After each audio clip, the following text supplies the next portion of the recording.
Welcome to Alive in Healthcare. My name is Lillian DeFries, and today we're talking about stonewalling. What is stonewalling? When we turn our back and walk away from something that we're being confronted with, we're stonewalling. We're avoiding conflict. We're avoiding some type of disagreement or a situation where we don't feel we're competent. So for example, you may have a manager who is asked a question and doesn't know the answer, but feels like, oh, my team expects me to be a manager with all the answers. So they say, well, you know what, I'm busy right now, let me walk away and I'll get back to you, and they never get back to you. And this is stonewalling. And the key thing about stonewalling, which is a toxic behavior, is because it's not healthy. It leaves the other person believing that you don't care or that you don't know, whatever it is. But people start to create stories, right, about you because you're not confronting them with whatever it is that you have on your mind.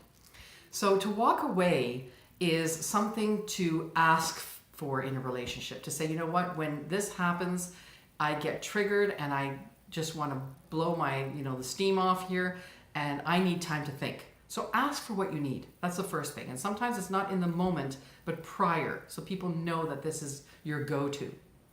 And then when you stonewall, when you walk away and you start doing the thinking, it's important to come back and say, okay, I'm sorry, I was really busy at that time, or whatever, excuse you want to make yourself look good, doesn't really matter, but to the point that it's not affecting anybody else, and say, now I have the time to sit down with you and talk about what you asked me for. And you've done your research, you can come back, you're much more resourceful, that's great.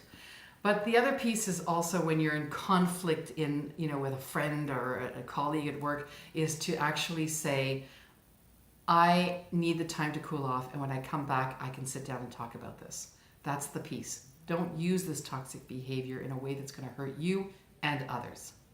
And do something today that makes you feel alive.